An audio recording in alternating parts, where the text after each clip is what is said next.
The Mastery of Destiny. By James Allen. Preface. The discovery of the law of evolution in the material world has prepared men for a knowledge of the law of cause and effect in the mental world. Thought is not less orderly and progressive than the material forms which embody thought, and not alone cells and atoms, but thoughts and deeds are charged with a cumulative and selective energy. In the realm of thought and deed, the good survives, for it is the fittest, the evil ultimately perishes. To know that the perfect law of causation is all-embracing in mind as in matter, is to be relieved from all anxiety concerning the ultimate destiny of individuals and of humanity. For man is man and master of his fate. And the will in man which is conquering the knowledge of the natural law will conquer the knowledge of the spiritual law. The will which, in ignorance, chooses evil, will, as wisdom evolves and emerges, choose good. In a universe of law, the final mastery of evil by man is assured. His lesser destinies of separation and sorrow, defeat and death, are but disciplinary steps leading to the great destiny of triumphant mastery. He himself is unconsciously building, albeit with lacerated hands and labor-bowed form, the temple of glory which is to afford him an eternal habitation of peace. In this volume, I have tried to set down some words indicative of this law and this destiny and the manner of its working and its building, and have arranged the subject matter as to make the book a companion volume to the Life Triumphant. The first 6, and the last chapters first appeared in the Bibby's Quarterly and the Bibby's Annual, and it is by kind permission of the editor Mr. Joseph Bibby, that they are now brought together and published in volume form, the other 3 chapters having been added to make the book consecutive and complete. James Allen. 1. Deeds, Character, and Destiny. There is, and always has been, a widespread belief in fate, or destiny, that is, in an eternal and inscrutable power which apportions definite ends to both individuals and nations. This belief has arisen from long observation of the facts of life. Men are conscious that there are certain occurrences which they cannot control, and are powerless to avert. Birth and death, for instance, are inevitable, and many of the incidents of life appear equally inevitable. Men strain every nerve for the attainment of certain ends, and gradually they become conscious of a power which seems to be not of themselves, which frustrates their puny efforts, and laughs, as it were, at their fruitless striving and struggle. As men advance in life, they learn to submit, more or less, to this overruling power which they do not understand, perceiving only its effects in themselves and the world around them, and they call it by various names, such as God, Providence, Fate, Destiny, etc. Men of contemplation, such as poets and philosophers, step aside, as it were, to watch the movements of this mysterious power as it seems to elevate its favorites on the one hand, and strike down its victims on the other, without reference to merit or demerit. The greatest poets, especially the dramatic poets, represent this power in their works, as they have observed it in nature. The Greek and Roman dramatists usually depict their heroes as having foreknowledge of their fate, and taking means to escape it, but by so doing they blindly involve themselves in a series of consequences which bring about the doom which they are trying to avert. Shakespeare's characters, on the other hand, are represented, as in nature, with no foreknowledge, except in the form of presentiment, of their particular destiny. Thus, according to the poets, whether the man knows his fate or not, he cannot avert it, and every conscious or unconscious act of his is a step towards it. Omar Khayyam's moving finger is a vivid expression of this idea of fate. The moving finger writes, and having writ, moves on, nor all thy piety nor wit shall lure it back to cancel half a line, nor all thy tears wash out a word of it. Thus, men in all nations and times have experienced in their lives the action of this invincible power or law, and in our nation today this experience has been crystallized in the terse proverb, man proposes, God disposes. But, contradictory as it may appear, there is an equally widespread belief in man's responsibility as a free agent. All moral teaching is an affirmation of man's freedom to choose his course and mold his destiny, and man's patient and untiring efforts in achieving his ends are declarations of consciousness of freedom and power. This dual experience of fate on the one hand, and freedom on the other, has given rise to the interminable controversy between the believers in fatalism and the upholders of free will, a controversy which was recently revived under the term determinism versus free will.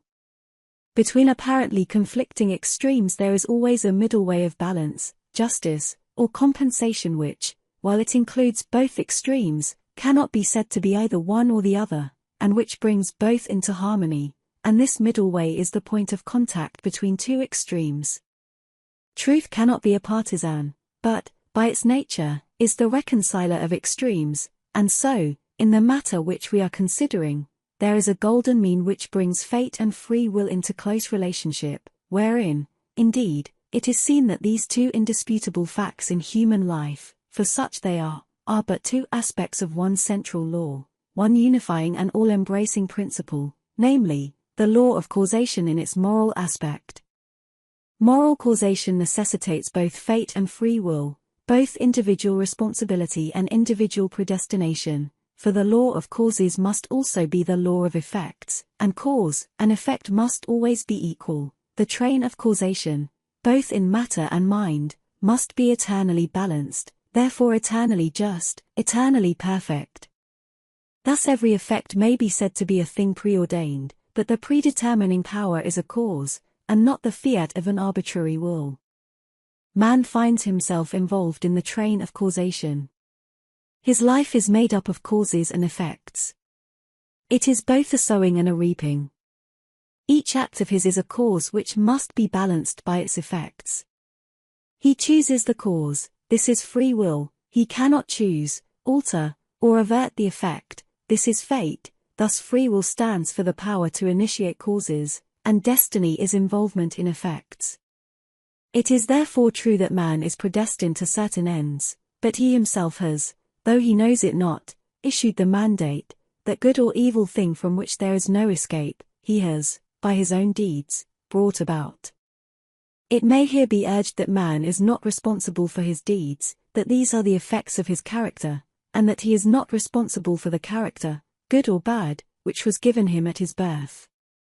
If character was given him at birth, this would be true, and there would then be no moral law, and no need for moral teaching. But characters are not given ready-made, they are evolved, they are, indeed, effects, the products of the moral law itself, that is, the products of deeds. Character result of an accumulation of deeds which have been piled up, so to speak, by the individual during his life. Man is the doer of his own deeds, as such he is the maker of his own character, and as the doer of his deeds and the maker of his character, he is the moulder and shaper of his destiny. He has the power to modify and alter his deeds, and every time he acts he modifies his character, and with the modification of his character for good or evil, he is predetermining for himself new destinies disastrous or beneficent in accordance with the nature of his deeds. Character is destiny itself, as a fixed combination of deeds, it bears within itself the results of those deeds. These results lie hidden as moral seeds in the dark recesses of the character, awaiting their season of germination, growth, and fruitage.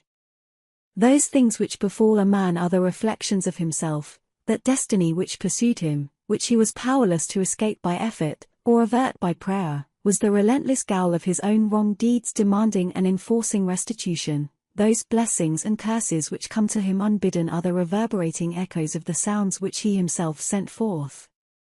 It is this knowledge of the perfect law working through and above all things, of the perfect justice operating in and adjusting all human affairs, that enables the good man to love his enemies, and to rise above all hatred, resentment, and complaining, for he knows that only his own can come to him, and that, though he be surrounded by persecutors, his enemies are but the blind instruments of a faultless retribution, and so he blames them not, but calmly receives his accounts, and patiently pays his moral debts.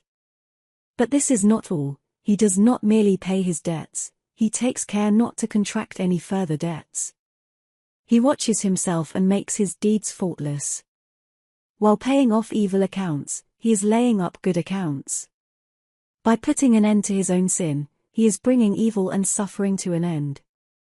And now let us consider how the law operates in particular instances in the outworking of destiny through deeds and character. First, we will look at this present life, for the present is the synthesis of the entire past, the net result of all that a man has ever thought and done is contained within him. It is noticeable that sometimes the good man fails and the unscrupulous man prospers, a fact which seems to put all moral maxims as to the good results of righteousness out of account, and because of this, many people deny the operation of any just law in human life, and even declare that it is chiefly the unjust that prosper. Nevertheless, the moral law exists, and is not altered or subverted by shallow conclusions. It should be remembered that man is a changing, evolving being. The good man was not always good, the bad man was not always bad. Even in this life, there was a time, in a large number of instances, when the man who is now just, was unjust, when he who is now kind, was cruel, when he who is now pure, was impure. Conversely, there was a time in this life, in a number of instances, when he who is now unjust, was just, when he who is now cruel, was kind, when he who is now impure, was pure. Thus, the good man who is overtaken with calamity today is reaping the result of his former evil sowing. Later he will reap the happy result of his present good sowing, while the bad man is now reaping the result of his former good sowing. Later he will reap the result of his present sowing of bad. Characteristics are fixed habits of mind, the results of deeds. An act repeated a large number of times becomes unconscious, or automatic, that is, it then seems to repeat itself without any effort on the part of the doer, so that it seems to him almost impossible not to do it, and then it has become a mental characteristic. Here is a poor man out of work. He is honest, and is not a shirker. He wants work, and cannot get it. He tries hard, and continues to fail. Where is the justice in his lot? There was a time in this man's condition when he had plenty of work. He felt burdened with it, he shirked it, and longed for ease. He thought how delightful it would be to have nothing to do. He did not appreciate the blessedness of his lot. His desire for ease is now gratified, but the fruit for which he longed, and which he thought would taste so sweet, has turned to ashes in his mouth. The condition which he aimed for, namely, to have nothing to do, he has reached, and there he is compelled to remain till his lesson is thoroughly learned. And he is surely learning that habitual ease is degrading, that to have nothing to do is a condition of wretchedness, and that work is a noble and blessed thing. His former desires and deeds have brought him where he is, and now his present desire for work, his ceaseless searching and asking for it, will just as surely bring about its own beneficent result. No longer desiring idleness, his present condition will, as an effect, the cause of which is no longer propagated, soon pass away, and he will obtain employment, and if his whole mind is now set on work, and he desires it above all else, then when it comes he will be overwhelmed with it, it will flow into him from all sides, and he will prosper in his industry. Then, if he does not understand the law of cause and effect in human life, he will wonder why work comes to him apparently unsought, while others who seek it strenuously fail to obtain it. Nothing comes unbidden, where the shadow is, there also is the substance. That which comes to the individual is the product of his own deeds. As cheerful industry leads to greater industry and increasing prosperity, and labor shirked or undertaken discontentedly leads to a lesser degree of labor and decreasing prosperity, so with all the varied conditions of life as we see them, they are the destinies wrought by the thoughts and deeds of each particular individual. So also with the vast variety of characters, they are the ripening and ripened growth of the sowing of deeds. As the individual reaps what he sows, so the nation, being a community of individuals, reaps also what it sows. Nations become great when their leaders are just men, they fall and fade when their just men pass away. Those who are in power set an example, good or bad, for the entire nation. Great will be the peace and prosperity of a nation when there shall arise within it a line of statesmen who, having first established themselves in a lofty integrity of character, shall direct the energies of the nation toward the culture of virtue and development of character, knowing that only through personal industry, integrity, and nobility can national prosperity proceed. Still, above all, is the great law, calmly and with infallible justice meting out to mortals their fleeting destinies, tear-stained or smiling, the fabric of their hands. Life is a great school for the development of character, and all, through strife and struggle, vice and virtue, success and failure, are slowly but surely learning the lessons of wisdom. 2. The science of self-control. We live in a scientific age. Men of science are numbered by thousands, and they are ceaselessly searching, analyzing, and experimenting with a view to discovery and the increase of knowledge. The shelves of our libraries, both public and private, are heavy with their load of imposing volumes on scientific subjects, and the wonderful achievements of modern science are always before us, whether in our homes or in our streets, in country or town, on land or sea. There shall we have before us some marvelous device, some recent accomplishment of science, for adding to our comfort, increasing our speed, or saving the labor of our hands. Yet, with all our vast store of scientific knowledge, and its startling and rapidly increasing results in the world of discovery and invention, there is, in this age, one branch of science which has so far fallen into decay as to have become almost forgotten. A science, nevertheless, which is of greater importance than all the other sciences combined, and without which all science would but subserve the ends of selfishness, and aid in man's destruction. I refer to the science of self-control. Our modern scientists study the elements and forces which are outside themselves, with the object of controlling and utilizing them. The ancients studied the elements and forces which were within themselves, with a view to controlling and utilizing them, and the ancients produced such mighty masters of knowledge in this direction, that to this day they are held in reverence as gods, and the vast religious organizations of the world are based upon their achievements. Wonderful as are the forces in nature, they are vastly inferior to that combination of intelligent forces which comprise the mind of man, and which dominate and direct the blind mechanical forces of nature. Therefore, it follows that, to understand, control, and direct the inner forces of passion, desire, will, and intellect, is to be in possession of the destinies of men and nations. As in ordinary science, there are, in this divine science, degrees of attainment, and a man is great in knowledge, great in himself, and great in his influence on the world, in the measure that he is great in self-control. He who understands and dominates the forces of external nature is the natural scientist, but he who understands and dominates the internal forces of the mind is the divine scientist, and the laws which operate in gaining a knowledge of external appearances, operate also in gaining a knowledge of internal varieties.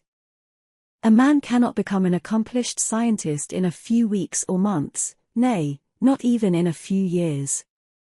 But only after many years of painstaking investigation can he speak with authority, and be ranked among the masters of science. Likewise, a man cannot acquire self-control, and become possessed of the wisdom and peace-giving knowledge which that self-control confers, but by many years of patient labor, a labor which is all the more arduous because it is silent, and both unrecognized and unappreciated by others, and he who would pursue this science successfully must learn to stand alone, and to toil unrewarded, as far as any outward emolument is concerned. The natural scientist pursues, in acquiring his particular kind of knowledge, the following 5 orderly and sequential steps. 1. Observation, that is, he closely and persistently observes the facts of nature.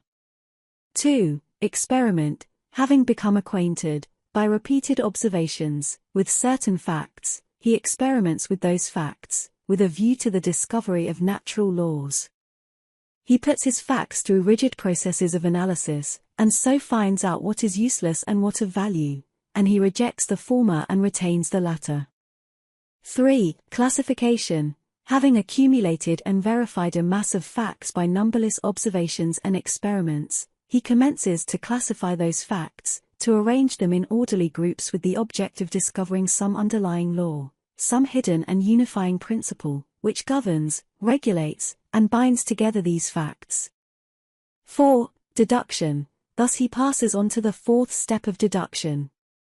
From the facts and results which are before him, he discovers certain invariable modes of action, and thus reveals the hidden laws of things.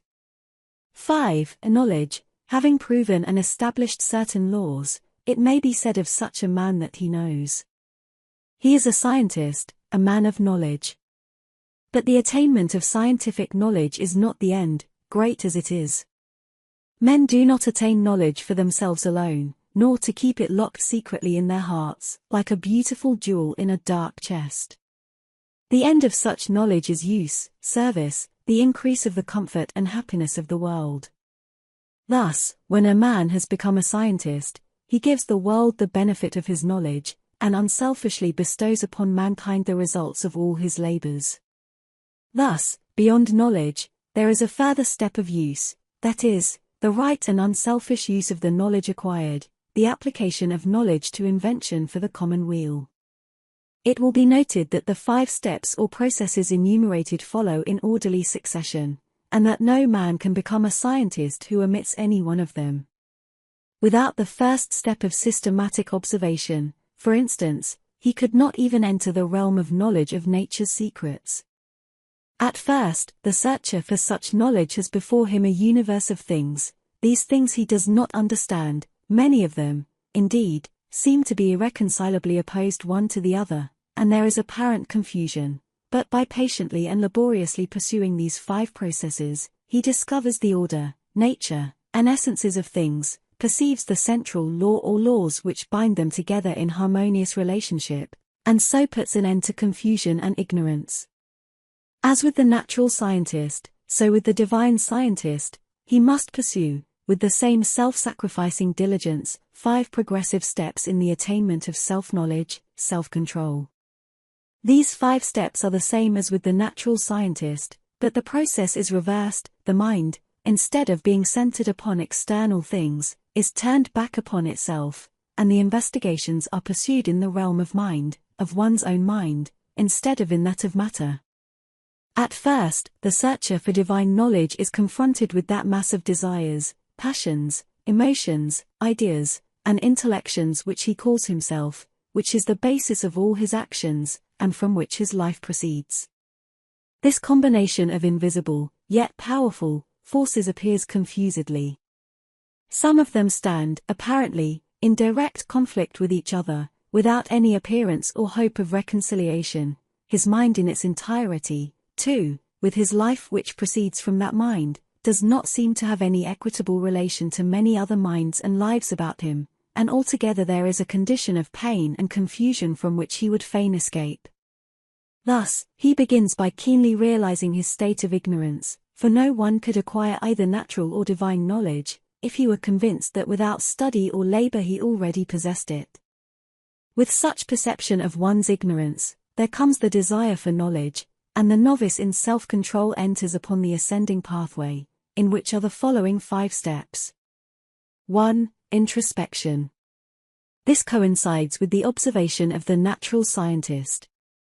The mental eye is turned like a searchlight upon the inner things of the mind, and its subtle and ever-varying processes are observed and carefully noted. This stepping aside from selfish gratifications, from the excitements of worldly pleasures and ambitions, in order to observe, with the object of understanding, one's nature, is the beginning of self-control. Hitherto, the man has been blindly and impotently borne along by the impulses of his nature, the mere creature of things and circumstances, but now he puts a check upon his impulses and, instead of being controlled, begins to control. 2. Self-analysis. Having observed the tendencies of the mind, they are then closely examined, and are put through a rigid process of analysis. The evil tendencies, those that produce painful effects, are separated from the good tendencies, those that produce peaceful effects, and the various tendencies, with the particular actions they produce, and the definite results which invariably spring from these actions, are gradually grasped by the understanding, which is at last enabled to follow them in their swift and subtle interplay and profound ramifications. It is a process of testing and proving, and, for the searcher, a period of being tested and proved. 3. Adjustment. By this time, the practical student of things divine has clearly before him every tendency and aspect of his nature, down to the profoundest promptings of his mind, and the most subtle motives of his heart. There is not a spot or corner left, which he has not explored and illuminated with the light of self-examination. He is familiar with every weak and selfish point, every strong and virtuous quality.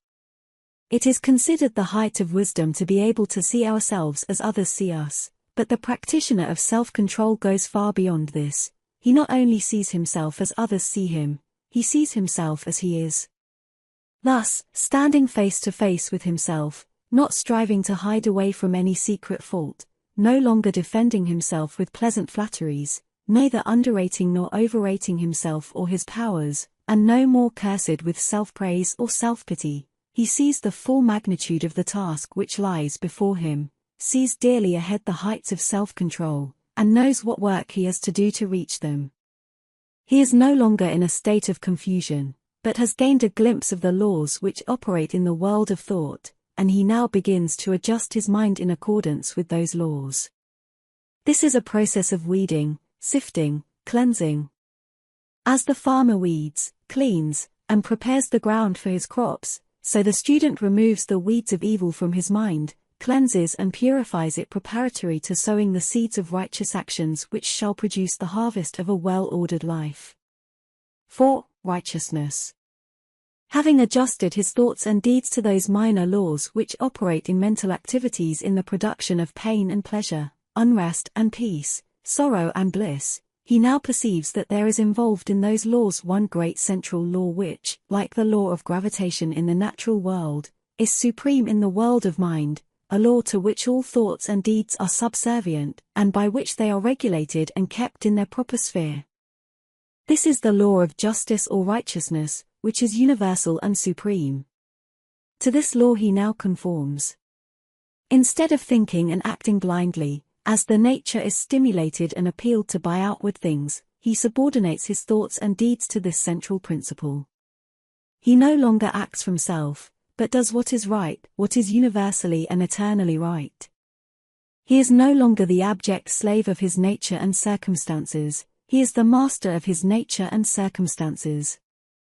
He is no longer carried hither and thither on the forces of his mind, he controls and guides those forces to the accomplishment of his purposes.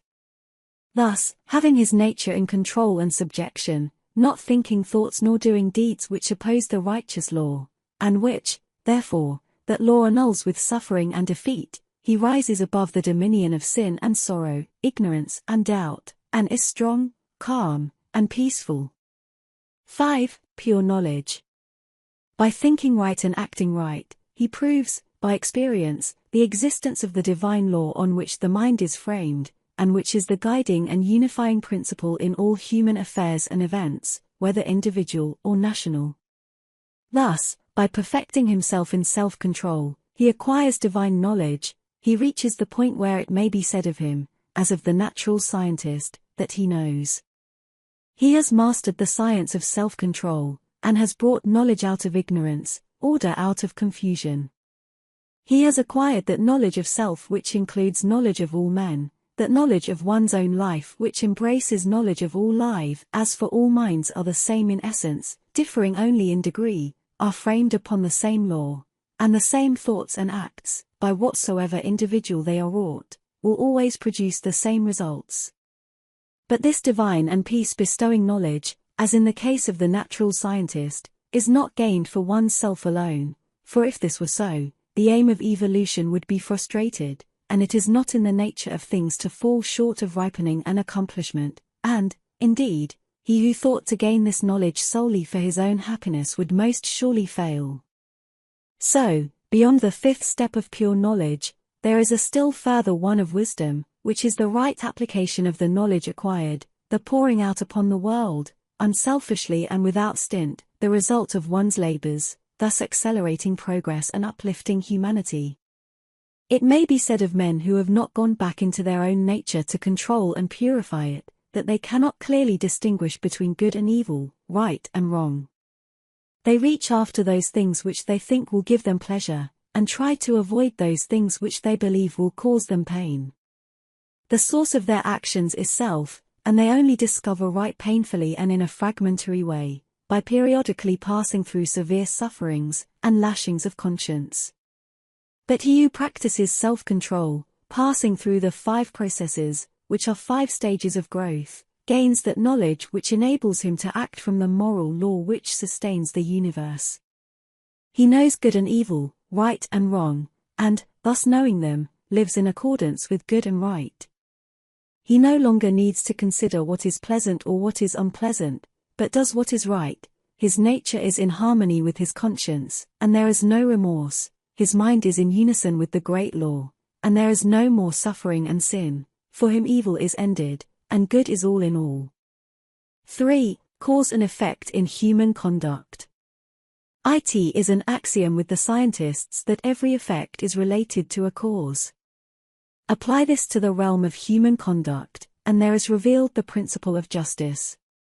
Every scientist knows, and now all men believe, that perfect harmony prevails throughout every portion of the physical universe, from the speck of dust to the greatest sunday.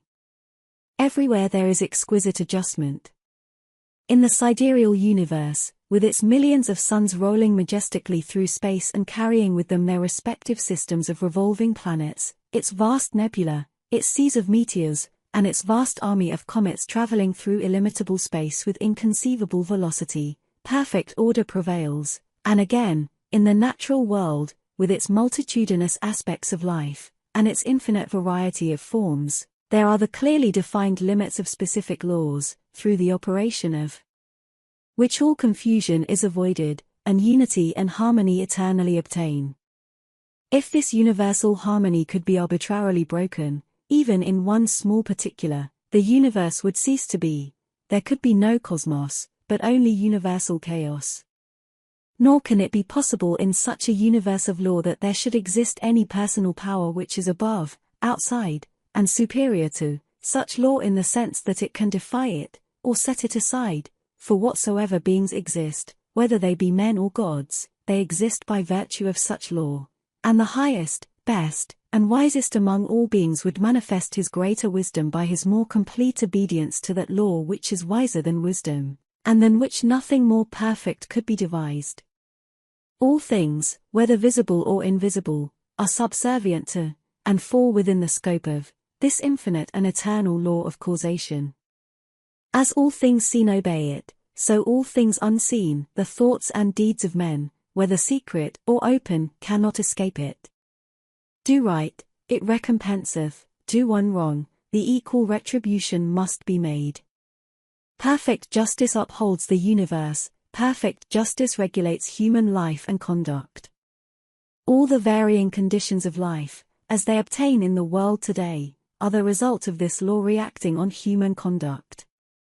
Man can, and does, choose what causes he shall set in operation, but he cannot change the nature of effects. He can decide what thoughts he shall think, and what deeds he shall do, but he has no power over the results of those thoughts and deeds. These are regulated by the overruling law.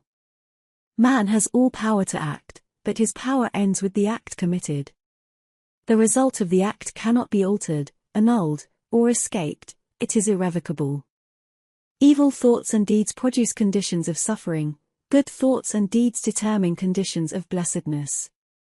Thus man's power is limited to, and his blessedness or misery is determined by his own conduct. To know this truth renders life simple, plain, and unmistakable. All the crooked paths are straightened out, the heights of wisdom are revealed, and the open door to salvation from evil and suffering is perceived and entered. Life may be likened to a sum in arithmetic. It is bewilderingly difficult and complex to the pupil who has not yet grasped the key to its correct solution, but once this is perceived and laid hold of, it becomes as astonishingly simple as it was formerly profoundly perplexing. Some idea of this relative simplicity and complexity of life may be grasped by fully recognizing and realizing the fact that, while there are scores, and perhaps hundreds, of ways in which a sum may be done wrong, there is only one way by which it can be done right, and that when that right way is found the pupil knows it to be the right, his perplexity vanishes, and he knows that he has mastered the problem. It is true that the pupil, while doing his summing correctly, may, and frequently does, think he has done it correctly, but he is not sure. His perplexity is still there, and if he is an earnest and apt pupil, he will recognize his own error when it is pointed out by the teacher. So in life, men may think they are living rightly while they are continuing, through ignorance, to live wrongly, but the presence of doubt, perplexity, and unhappiness are sure indications that the right way has not yet been found. There are foolish and careless pupils who would like to pass a sum as correct before they have acquired a true knowledge of figures, but the iron skill of the teacher quickly detect and expose the fallacy. So in life there can be no falsifying of results, the eye of the great law reveals and exposes.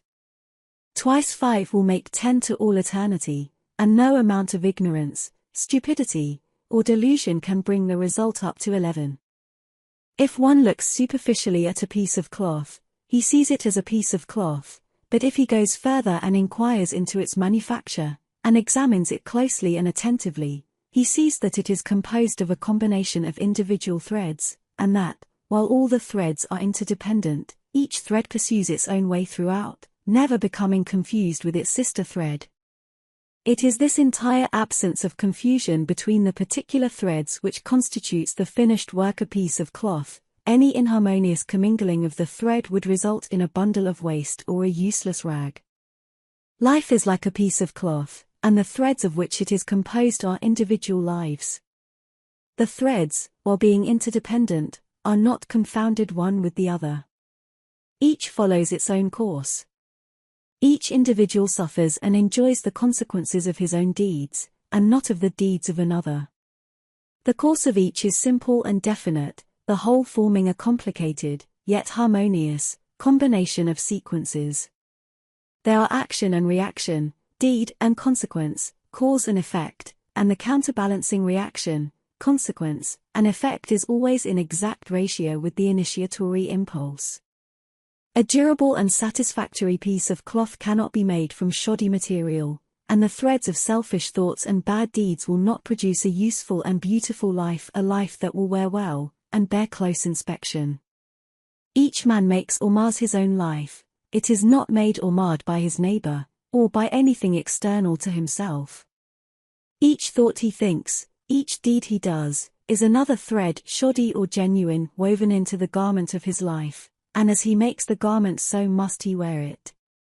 He is not responsible for his neighbor's deeds, he is not the custodian of his neighbor's actions, he is responsible only for his own deeds, he is the custodian of his own actions. The problem of evil subsists in a man's own evil deeds, and it is solved when those deeds are purified. Says Rousseau, "Man, seek no longer the origin of evil, thou thyself art its origin."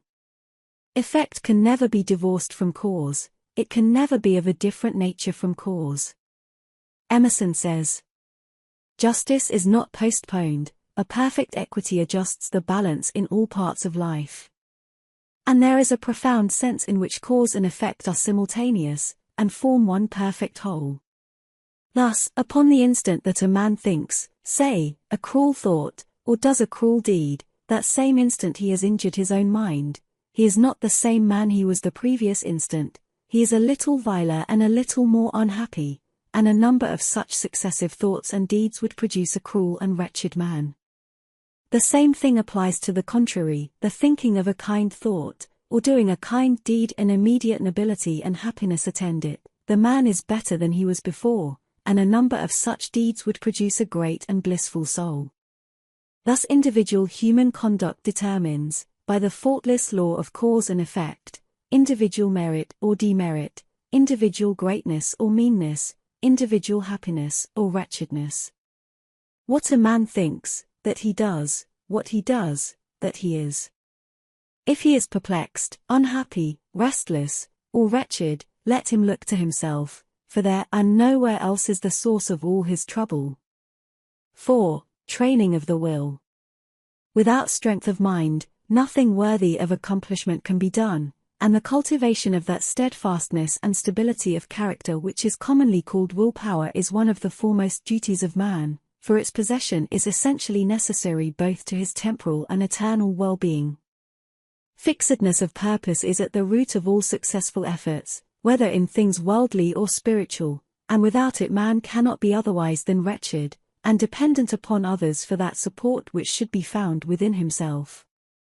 The mystery which has been thrown around the subject of cultivation of the will by those who advertise to sell occult advice on the matter for so many dollars, should be avoided and dispelled, for nothing could be further removed from secrecy and mystery than the practical methods by which alone strength of will can be developed. The true path of will cultivation is only to be found in the common everyday life of the individual, and so obvious and simple is it that the majority, looking for something complicated and mysterious, pass it by unnoticed. A little logical thought will soon convince a man that he cannot be both weak and strong at the same time, that he cannot develop a stronger will while remaining a slave to weak indulgences, and that, therefore, the direct and only way to that greater strength is to assail and conquer his weaknesses. All the means for the cultivation of the will are already at hand in the mind and life of the individual. They reside in the weak side of his character, by attacking and vanquishing which the necessary strength of will be developed. He who has succeeded in grasping this simple, preliminary truth, will perceive that the whole science of will cultivation is embodied in the following 7 rules. 1. Break off bad habits. 2. Form good habits. 3. Give scrupulous attention to the duty of the present moment. 4. Do vigorously, and at once, whatever has to be done. 5. Live by rule. 6. Control the tongue. 7. Control the mind. Anyone who earnestly meditates upon, and diligently practices, the above rules, will not fail to develop that purity of purpose and power of will which will enable him to successfully cope with every difficulty, and pass triumphantly through every emergency. It will be seen that the first step is the breaking away from bad habits. This is no easy task. It demands the putting forth of great efforts, or a succession of efforts, and it is by such efforts that the will can alone be invigorated and fortified. If one refuses to take the first step, he cannot increase in will power, for by submitting to a bad habit, because of the immediate pleasure which it affords, one forfeits the right to rule over himself, and is so far a weak slave. He who thus avoids self-discipline, and looks about for some occult secrets for gaining willpower at the expenditure of little or no effort on his part, is deluding himself, and is weakening the willpower which he already possesses. The increased strength of will which is gained by success in overcoming bad habits enables one to initiate good habits, for, while the conquering of a bad habit requires merely strength of purpose, the forming of a new one necessitates the intelligent direction of purpose. To do this, a man must be mentally active and energetic, and must keep a constant watch upon himself. As a man succeeds in perfecting himself in the second rule, it will not be very difficult for him to observe the third, that of giving scrupulous attention to the duty of the present moment. Thoroughness is a step in the development of the will which cannot be passed over. Slipshod work is an indication of weakness. Perfection should be aimed at, even in the smallest task.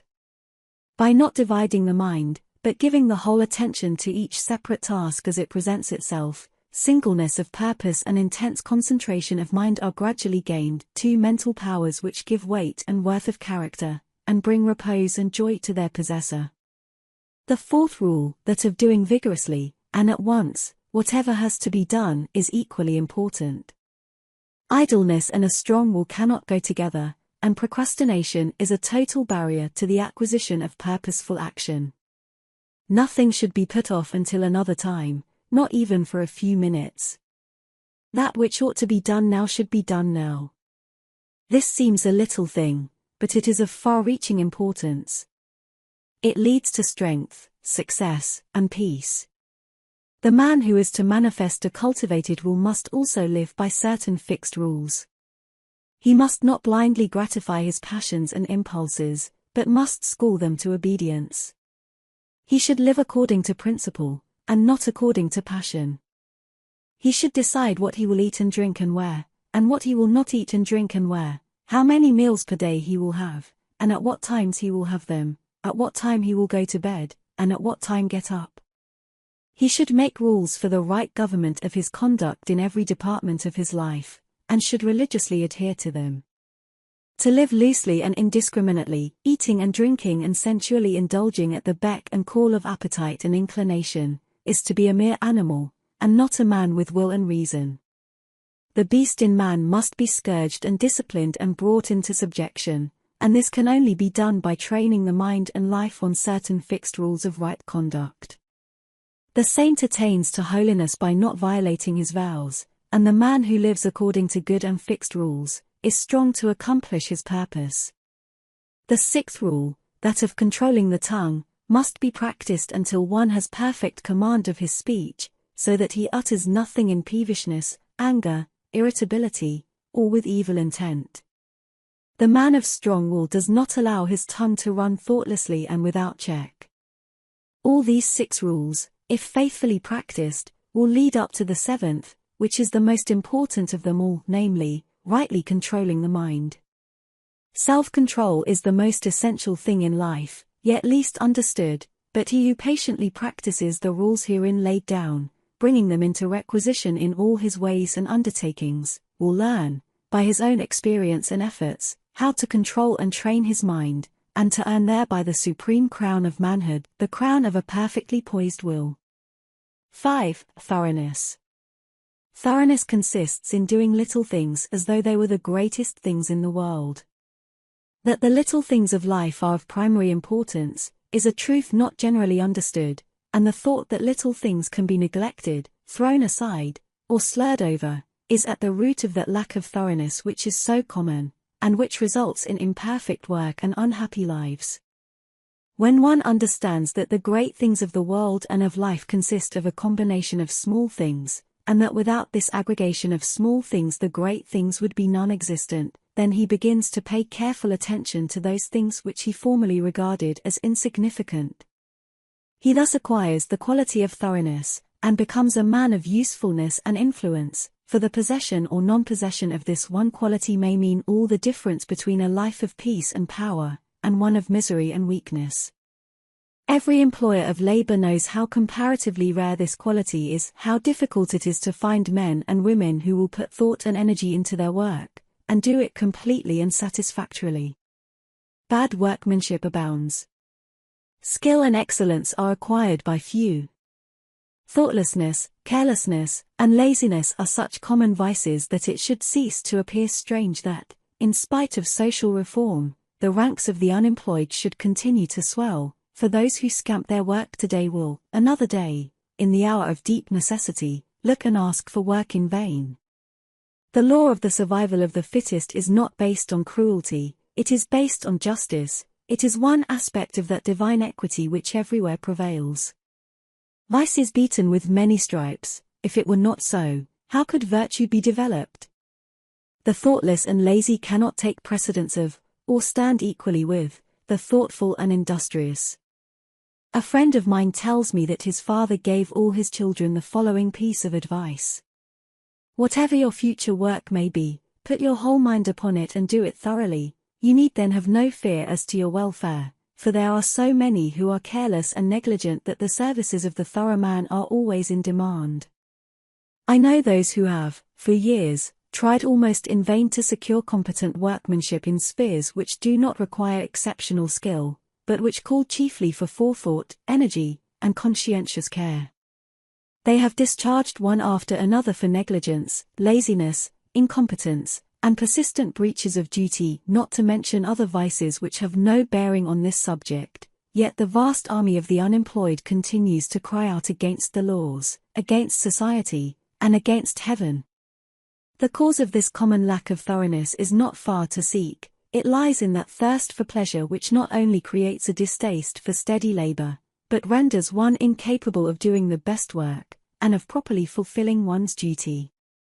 A short time ago, a case came under my observation, one of many such, of a poor woman who was given, at her earnest appeal, a responsible and lucrative position.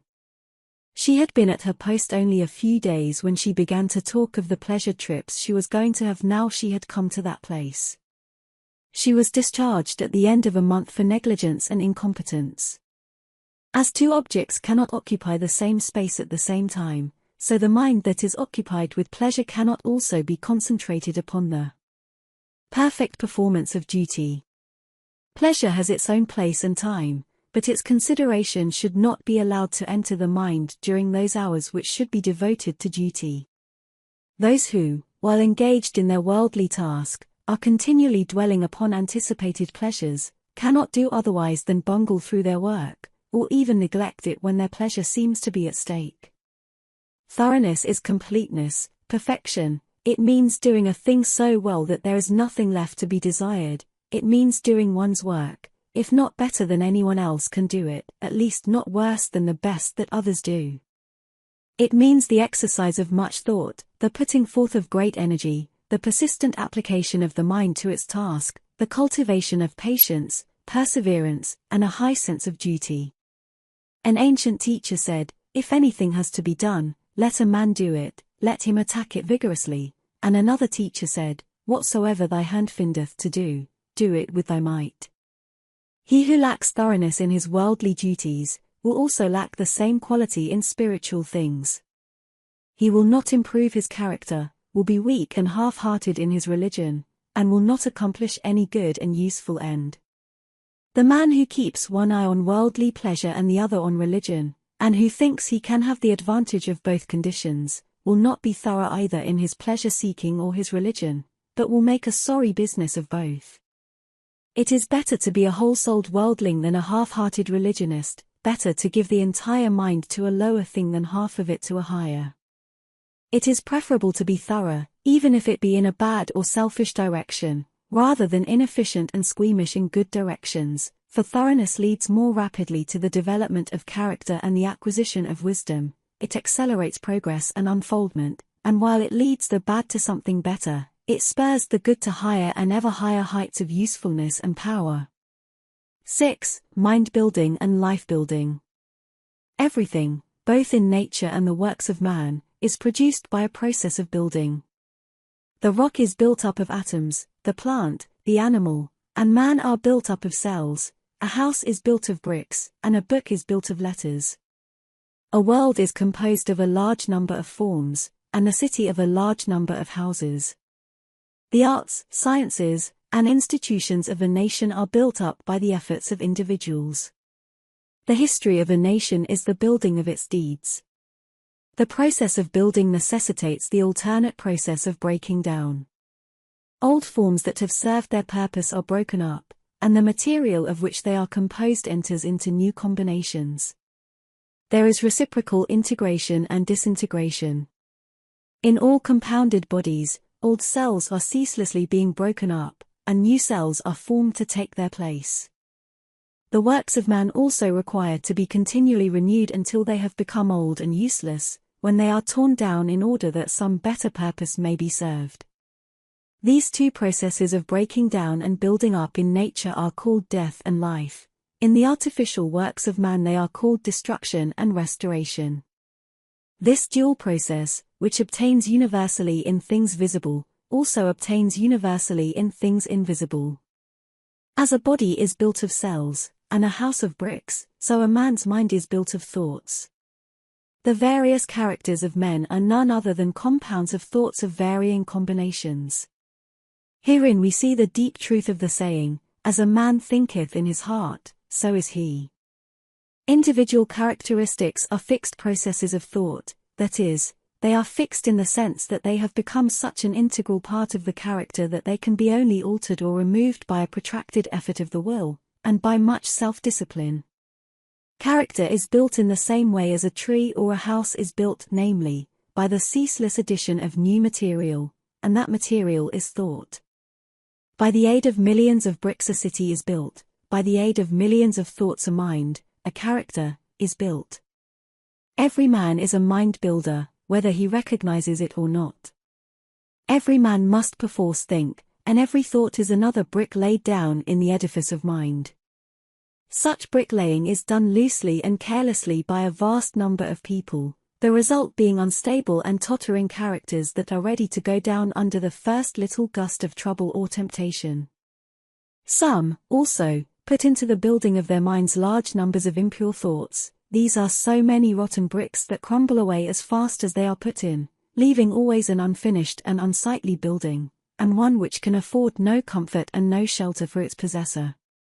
Debilitating thoughts about one's health, enervating thoughts concerning unlawful pleasures, weakening thoughts of failure, and sickly thoughts of self-pity and self-praise are useless bricks with which no substantial mind temple can be raised. Pure thoughts, wisely chosen and well-placed, are so many durable bricks which will never crumble away, and from which a finished and beautiful building, and one which affords comfort and shelter for its possessor, can be rapidly erected. Bracing thoughts of strength, of confidence, of duty, inspiring thoughts of a large, free, unfettered, and unselfish life, are useful bricks with which a substantial mind temple can be raised, and the building of such a temple necessitates that old and useless habits of thought be broken down and destroyed. Build thee more stately mansions, O my soul. As the swift seasons roll, each man is the builder of himself. If he is the occupant of a jerry-built hovel of a mind that lets in the rains of many troubles, and through which blow the keen winds of oft-recurring disappointments, let him get to work to build a more noble mansion which will afford him better protection against those mental elements. Trying to weakly shift the responsibility for his jerry-building onto the devil, or his forefathers, or anything or anybody but himself, will neither add to his comfort, nor help him to build a better habitation. When he wakes up to a sense of his responsibility, and an approximate estimate of his power, then he will commence to build like a true workman, and will produce a symmetrical and finished character that will endure, and be cherished by posterity, and which, while affording a never-failing protection for himself, will continue to give shelter to many a struggling one when he has passed away. The whole visible universe is framed on a few mathematical principles. All the wonderful works of man in the material world have been brought about by the rigid observance of a few underlying principles, and all that there is to the making of a successful, happy, and beautiful life, is the knowledge and application of a few simple, root principles. If a man is to erect a building that is to resist the fiercest storms, he must build it on a simple, mathematical principle, or law, such as the square or the circle. If he ignores this, his edifice will topple down even before it is finished. Likewise, if a man is to build up a successful, strong, and exemplary life, a life that will stoutly resist the fiercest storms of adversity and temptation, it must be framed on a few simple, undeviating moral principles. For of these principles are justice, rectitude, sincerity, and kindness. These four ethical truths are to the making of a life what the 4 lines of a square are to the building of a house. If a man ignores them and thinks to obtain success and happiness and peace by injustice, trickery, and selfishness, he is in the position of a builder who imagines he can build a strong and durable habitation while ignoring the relative arrangement of mathematical lines, and he will, in the end, obtain only disappointment and failure. He may, for a time, make money, which will delude him into believing that injustice and dishonesty pay well, but in reality his life is so weak and unstable that it is ready at any moment to fall, and when a critical period comes, as come it must, his affairs, his reputation, and his riches crumble to ruins, and he is buried in his own desolation. It is totally impossible for a man to achieve a truly successful and happy life who ignores the 4 moral principles enumerated, whilst the man who scrupulously observes them in all his dealings can no more fail of success and blessedness than the earth can fail of the light and warmth of the sun so long as it keeps to its lawful orbit, for he is working in harmony with the fundamental laws of the universe. He is building his life on a basis which cannot be altered or overthrown, and therefore, all that he does will be so strong and durable, and all the parts of his life will be so coherent, harmonious, and firmly knit that it cannot possibly be brought to ruin. In all the universal forms which are built up by the great invisible and unerring power, it will be found that the observance of mathematical law is carried out with unfailing exactitude down to the most minute detail. The microscope reveals the fact that the infinitely small is as perfect as the infinitely great. A snowflake is as perfect as a star. Likewise, in the erection of a building by man, the strictest attention must be paid to every detail. A foundation must first be laid, and, although it is to be buried and hidden, it must receive the greatest care, and be made stronger than any other part of the building. Then stone upon stone, brick upon brick is carefully laid with the aid of the plumb line, until at last the building stands complete in its durability, strength, and beauty. Even so it is with the life of a man. He who would have a life secure and blessed, a life freed from the miseries and failures to which so many fall victims, must carry the practice of the moral principles into every detail of his life, into every momentary duty and trivial transaction. In every little thing he need be thorough and honest, neglecting nothing. To neglect or misapply any little detail, be he commercial man, agriculturist, professional man, or artisan, is the same as neglecting a stone or a brick in a building, and it will be a source of weakness and trouble. The majority of those who fail and come to grief do so through neglecting the apparently insignificant details.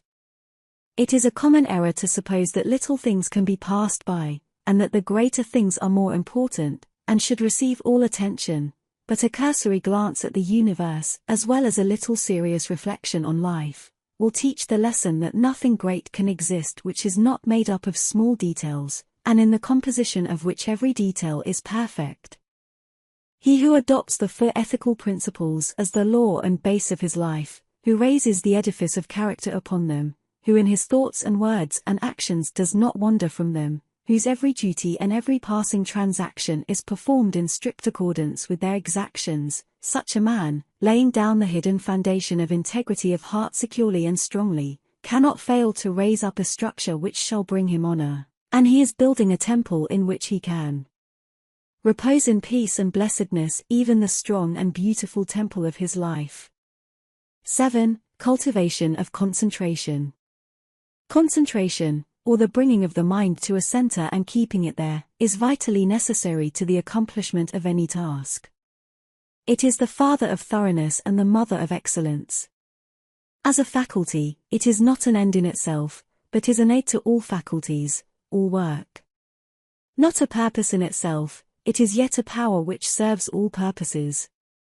Like steam in mechanics, it is a dynamic force in the machinery of the mind and the functions of life.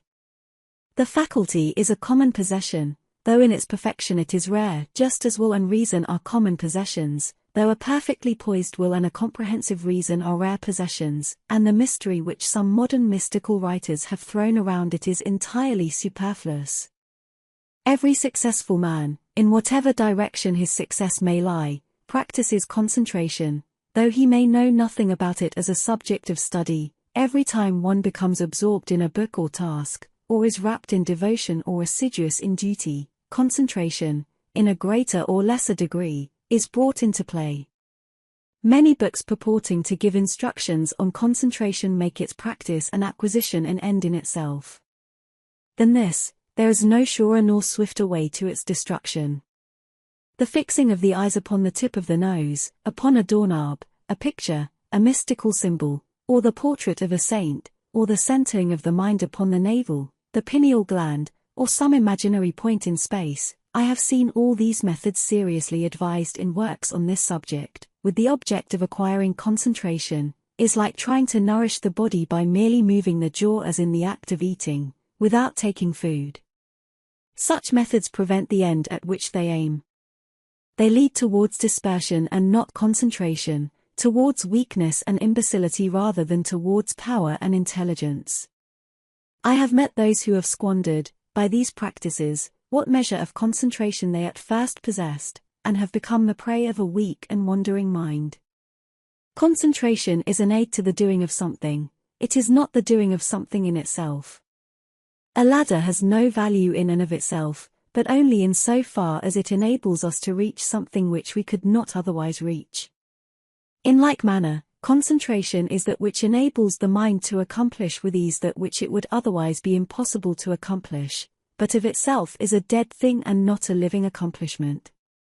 Concentration is so interwoven with the uses of life that it cannot be separated from duty, and he who tries to acquire it apart from his task, his duty, will not only fail, but diminish, and not increase, his mental control and executive capacity, and so render himself less and less fit to succeed in his undertakings.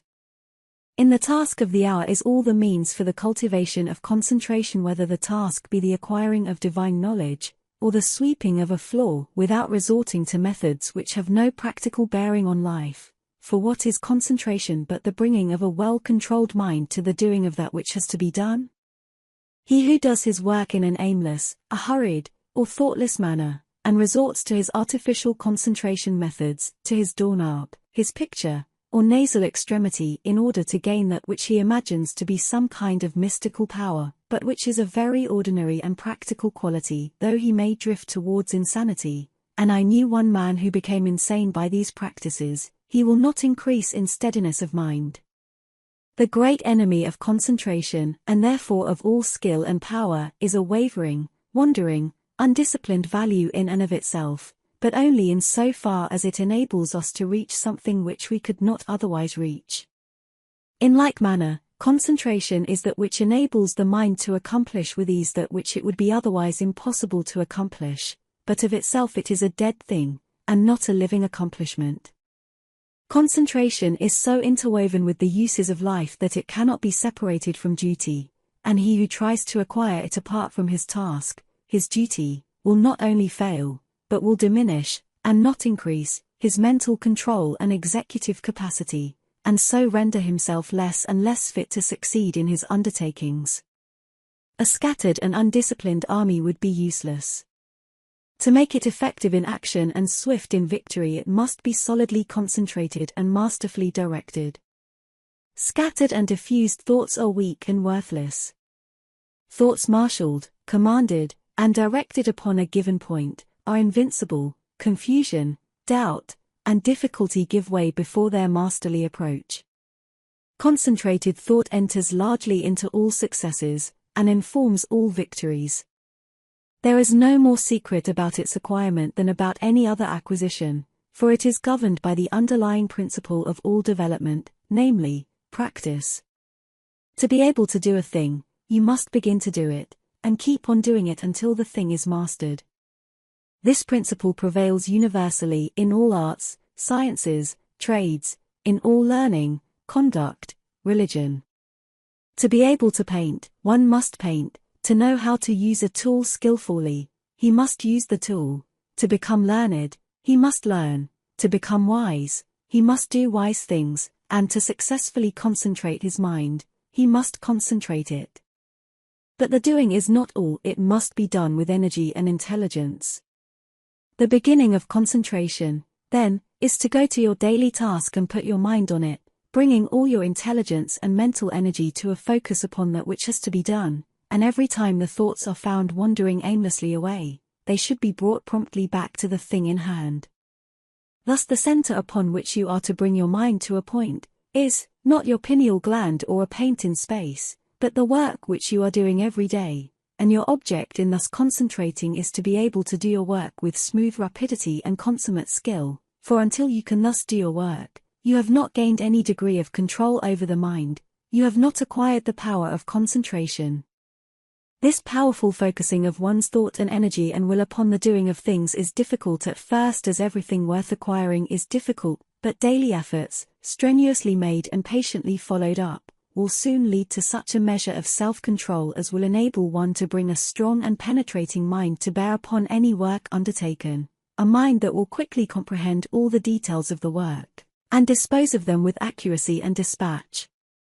He will thus, as his concentrative capacity increases, enlarge his usefulness in the scheme of things, and increase his value to the world, thus inviting nobler opportunities, and opening the door to higher duties. He will also experience the joy of a wider and fuller life.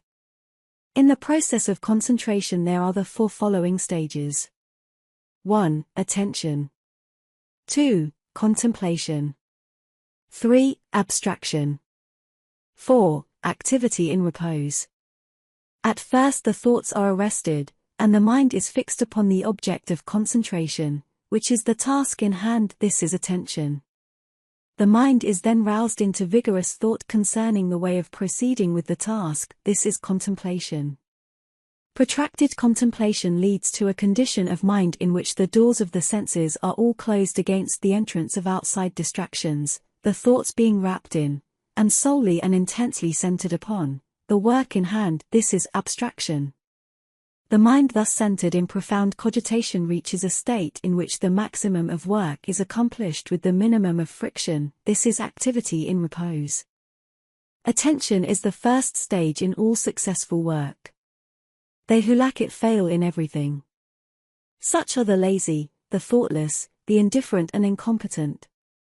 When attention is followed by an awakening of the mind to serious thought, then the second stage is reached. To ensure success in all ordinary, worldly undertakings, it is not necessary to go beyond these two stages. They are reached, in a greater or lesser degree, by all that large army of skilled and competent workers which carries out the work of the world in its manifold departments, and only a comparatively small number reach the third stage of abstraction, for when abstraction is reached, we have entered the sphere of genius.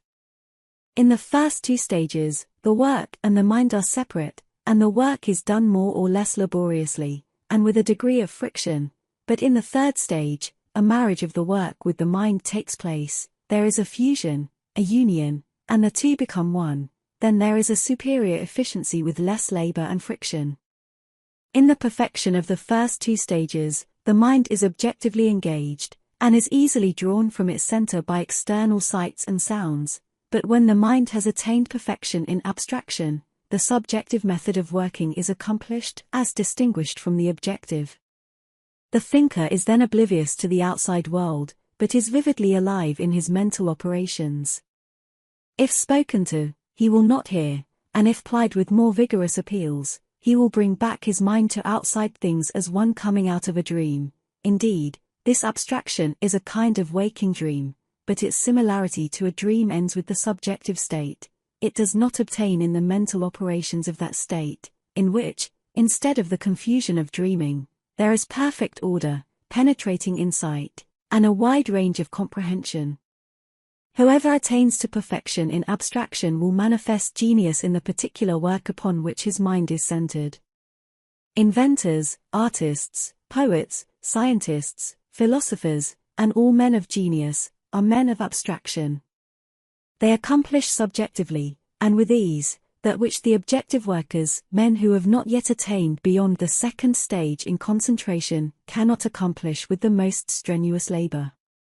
When the fourth stage, that of activity in repose, is attained, then concentration in its perfection is acquired. I am unable to find a single word which will fully express this dual condition of intense activity combined with steadiness, or rest, and have therefore employed the term activity in repose. The term appears contradictory, but the simple illustration of a spinning top will serve to explain the paradox. When a top spins at the maximum velocity, the friction is reduced to the minimum, and the top assumes that condition of perfect repose which is a sight so beautiful to the eye, and so captivating to the mind, of the schoolboy, who then says his top is asleep. The top is apparently motionless, but it is the rest, not of inertia, but of intense and perfectly balanced activity. So the mind that has acquired perfect concentration is, when engaged in that intense activity of thought which results in productive work of the highest kind, in a state of quiet poise and calm repose.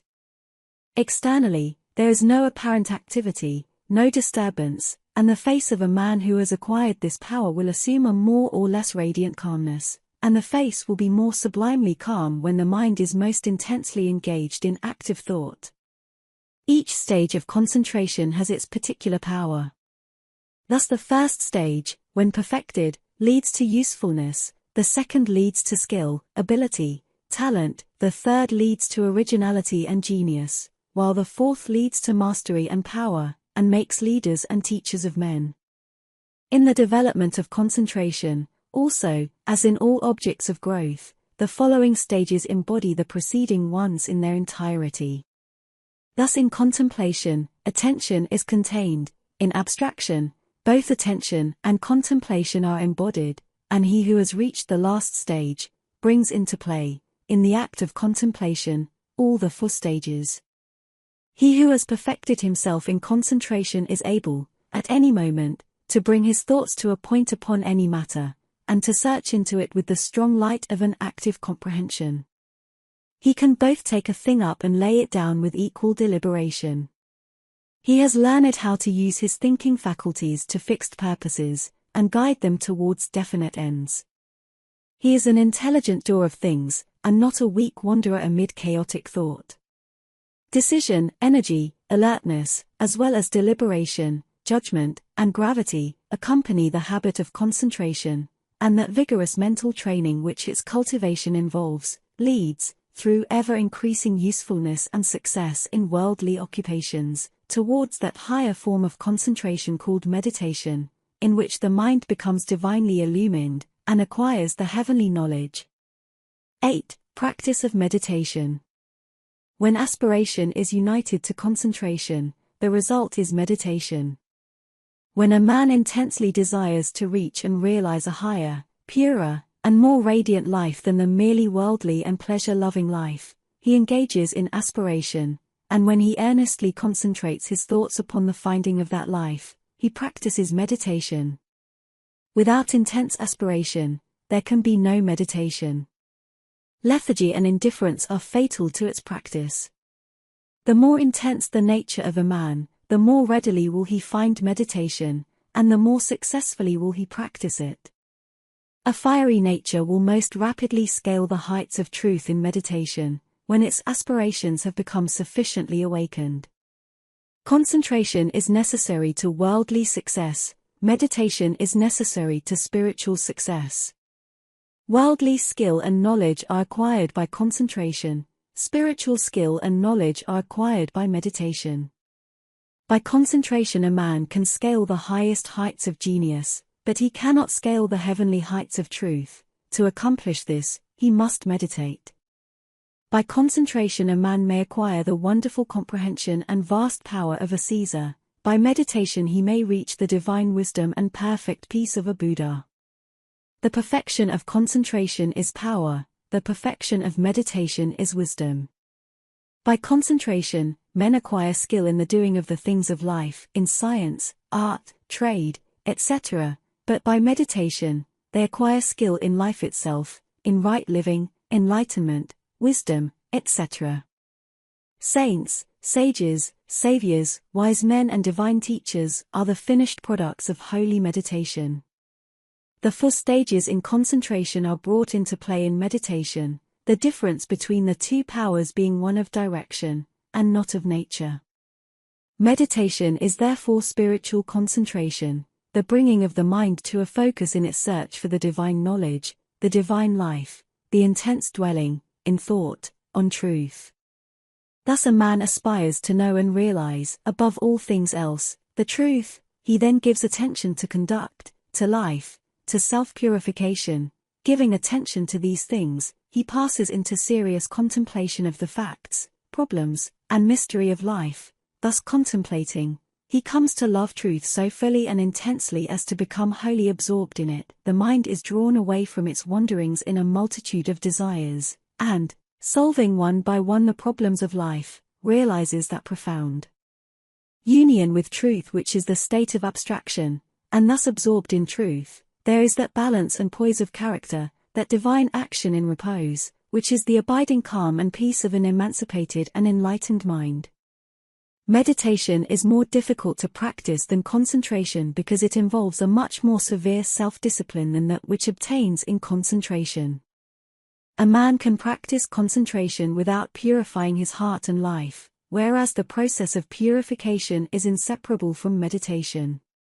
The object of meditation is divine enlightenment, the attainment of truth, and is therefore interwoven with practical purity and righteousness. Thus while, at first, the time spent in actual meditation is short, perhaps only half an hour in the early morning, the knowledge gained in that half hour of vivid aspiration and concentrated thought is embodied in practice during the whole day. In meditation, therefore, the entire life of a man is involved, and as he advances in its practice he becomes more and more fitted to perform the duties of life in the circumstances in which he may be placed, for he becomes stronger, holier, calmer, and wiser. The principle of meditation is twofold, namely 1. Purification of the heart by repetitive thought on pure things. 2. Attainment of divine knowledge by embodying such purity in practical life. Man is a thought being, and his life and character are determined by the thoughts in which he habitually dwells. By practice, association, and habit, thoughts tend to repeat themselves with greater and greater ease and frequency, and so fix the character in a given direction by producing the automatic action which is called habit. By daily dwelling upon pure thoughts, the man of meditation forms the habit of pure and enlightened thinking which leads to pure and enlightened actions and well-performed duties. By the ceaseless repetition of pure thoughts, he at last becomes one with those thoughts, and is a purified being, manifesting his attainment in pure actions, in a serene and wise life. The majority of men live in a series of conflicting desires, passions, emotions, and speculations, and there are restlessness, uncertainty, and sorrow, but when a man begins to train his mind in meditation, he gradually gains control over this inward conflict by bringing his thoughts to a focus upon a central principle. In this way the old habits of impure and erroneous thought and action are broken up, and the new habits of pure and enlightened thought and action are formed. The man becomes more and more reconciled to truth, and there is increasing harmony and insight, a growing perfection and peace. A powerful and lofty aspiration towards truth is always accompanied with a keen sense of the sorrow and brevity and mystery of life, and until this condition of mind is reached, meditation is impossible. Merely musing, or whiling away the time in idle dreaming, habits to which the word meditation is frequently applied, are very far removed from meditation, in the lofty spiritual sense which we attach to that condition. It is easy to mistake reverie for meditation. This is a fatal error which must be avoided by one striving to meditate. The two must not be confounded. Reverie is a loose dreaming into which a man falls, meditation is a strong, purposeful thinking into which a man rises. Reverie is easy and pleasurable, meditation is at first difficult and irksome. Reverie thrives in indolence and luxury, meditation arises from strenuousness and discipline. Reverie is first alluring, then sensuous, and then sensual. Meditation is first forbidding, then profitable, and then peaceful. Reverie is dangerous, it undermines self-control. Meditation is protective, it establishes self-control. There are certain signs by which one can know whether he is engaging in reverie or meditation. The indications of reverie are: 1. A desire to avoid exertion. 2. A desire to experience the pleasures of dreaming. 3. An increasing distaste for one's worldly duties. 4. A desire to shirk one's worldly responsibilities. 5. Fear of consequences. 6. A wish to get money with as little effort as possible. 7. Lack of self-control. The indications of meditation are: 1. Increase of both physical and mental energy. 2. A strenuous striving after wisdom. 3. A decrease of irksomeness in the performance of duty. 4. A fixed determination to faithfully fulfill all worldly responsibilities. 5. Freedom from fear. 6. Indifference to riches. 7. Possession of self-control. There are certain times, places, and conditions in and under which it is impossible to meditate, others wherein it is difficult to meditate, and others wherein meditation is rendered more accessible, and these, which should be known and carefully observed, are as follows. Times, places, and conditions in which meditation is impossible. 1. At, or immediately after, meals. 2. In places of pleasure. 3. In crowded places. 4. While walking rapidly. 5. While lying in bed in the morning. 6. While smoking. 7. While lying on a couch or bed for physical or mental relaxation. Times, places, and conditions in which meditation is difficult. 1. At night. 2. In a luxuriously furnished room. 3. While sitting on a soft, yielding seat. 4. While wearing gay clothing. 5. When in company. 6. When the body is weary. 7. If the body is given too much food. Times, places, and conditions in which it is best to meditate. 1. Very early in the morning. 2. Immediately before meals. 3. In solitude. 4. In the open air or in a plainly furnished room. 5. While sitting on a hard seat. 6. When the body is strong and vigorous. 7. When the body is modestly and plainly clothed. It will be seen by the foregoing instructions that ease, luxury, and indulgence, which induce reverie, render meditation difficult, and when strongly pronounced make it impossible, while strenuousness, discipline, and self-denial, which dispel reverie, make meditation comparatively easy. The body, too, should be neither overfed nor starved, neither in rags nor flauntingly clothed. It should not be tired, but should be at its highest point of energy and strength, as the holding of the mind to a concentrated train of subtle and lofty thought requires a high degree of both physical and mental energy. Aspiration can often best be aroused, and the mind renewed in meditation, by the mental repetition of a lofty precept, a beautiful sentence or a verse of poetry. Indeed, the mind that is ready for meditation will instinctively adopt this practice. Mere mechanical repetition is worthless, and even a hindrance. The words repeated must be so applicable to one's own condition that they are dwelt upon lovingly and with concentrated devotion. In this way aspiration and concentration harmoniously combine to produce, without undue strain, the state of meditation. All the conditions above stated are of the utmost importance in the early stages of meditation, and should be carefully noted and duly observed by all who are striving to acquire the practice, and those who faithfully follow the instructions, and who strive and persevere, will not fail to gather in due season, the harvest of purity, wisdom, bliss, and peace, and will surely eat of the sweet fruits of holy meditation. 9. The power of purpose. Dispersion is weakness, concentration is power. Destruction is a scattering, preservation a uniting process. Things are useful and thoughts are powerful in the measure that their parts are strongly and intelligently concentrated. Purpose is highly concentrated thought. All the mental energies are directed to the attainment of an object, and obstacles which intervene between the thinker and the object are, one after another, broken down and overcome. Purpose is the keystone in the temple of achievement. It binds and holds together in a complete whole that which would otherwise lie scattered and useless. Empty whims, ephemeral fancies, vague desires, and half-hearted resolutions have no place in purpose. In the sustained determination to accomplish there is an invincible power which swallows up all inferior considerations, and marches direct to victory. All successful men are men of purpose. They hold fast to an idea, a project, a plan, and will not let it go. They cherish it, brood upon it, tend and develop it, and when assailed by difficulties, they refuse to be beguiled into surrender. Indeed, the intensity of the purpose increases with the growing magnitude of the obstacles encountered. The men who have molded the destinies of humanity have been men mighty of purpose.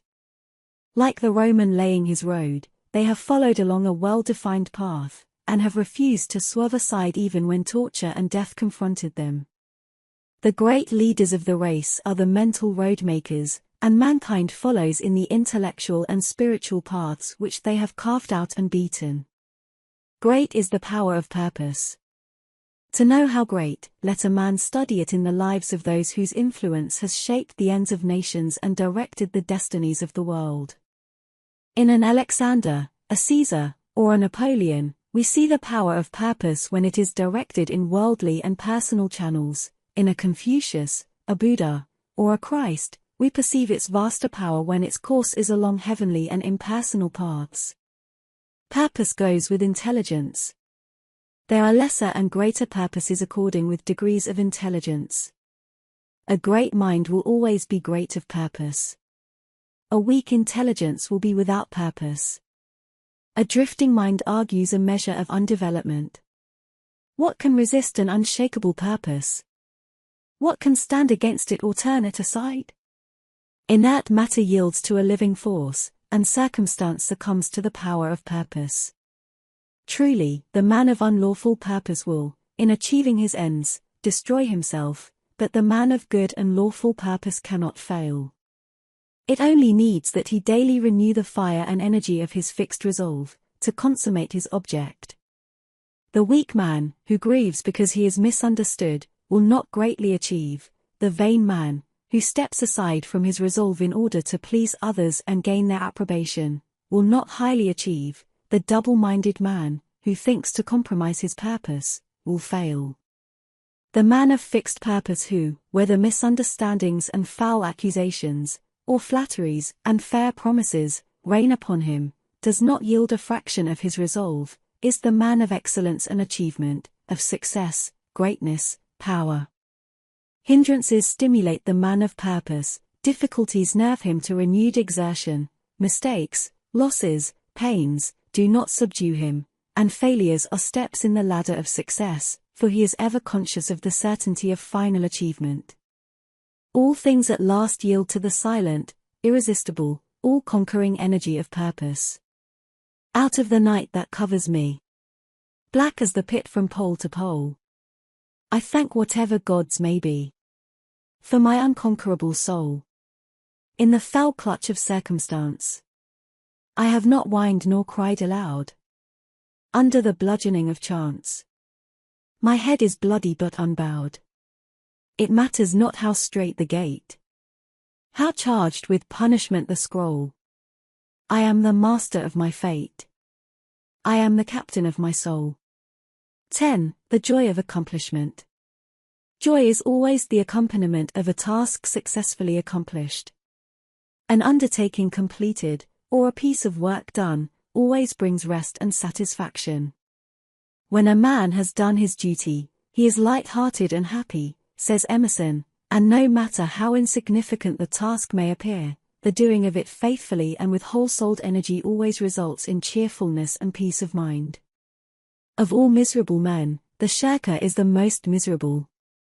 Thinking to find ease and happiness in avoiding difficult duties and necessary tasks, which require the expenditure of labor and exertion, his mind is always uneasy and disturbed. He becomes burdened with an inward sense of shame, and forfeits manliness and self-respect. He who will not work according to his faculty, let him perish according to his necessity, says Carlyle, and it is a moral law that the man who avoids duty, and does not work to the full extent of his capacity, does actually perish, first in his character and last in his body and circumstances. Life and action are synonymous, and immediately a man tries to escape exertion, either physical or mental, he has commenced to decay. On the other hand, the energetic increase in life by the full exercise of their powers, by overcoming difficulties, and by bringing to completion tasks which coiled for the strenuous use of mind or muscle. How happy is a child when a school lesson, long labored over, is mastered at last. The athlete, who has trained his body through long months or years of discipline and strain, is richly blessed in his increased health and strength, and is met with the rejoicings of his friends when he carries home the prize from the field of contest. After many years of ungrudging toil, the heart of the scholar is gladdened with the advantages and powers which learning bestows. The businessman, grappling incessantly with difficulties and drawbacks, is amply repaid in the happy assurance of well-earned success, and the horticulturist, vigorously contending with the stubborn soil, sits down at last to eat of the fruits of his labor. Every successful accomplishment, even in worldly things, is repaid with its own measure of joy, and in spiritual things, the joy which supervenes upon the perfection of purpose is sure, deep, and abiding.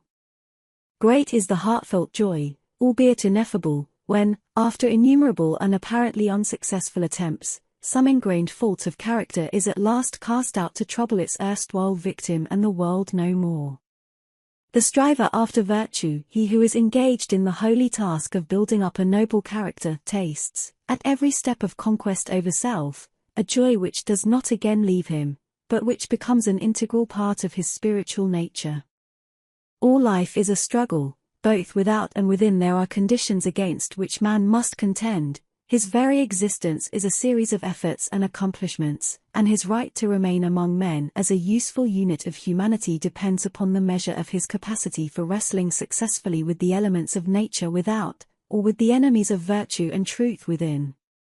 It is demanded of man that he shall continue to strive after better things, after greater perfection, after higher and still higher achievements, and in accordance with the measure of his obedience to this demand, does the angel of joy wait upon his footsteps and minister unto him, for he who is anxious to learn, eager to know, and who puts forth efforts to accomplish, finds the joy which eternally sings at the heart of the universe. First in little things, then in greater, and then in greater still, must man strive, until at last he is prepared to make the supreme effort, and strive for the accomplishment of truth, succeeding in which, he will realize the eternal joy. The price of life is effort, the acme of effort is accomplishment, the reward of accomplishment is joy. Blessed is the man who strives against his own selfishness, he will taste in its fullness the joy of accomplishment.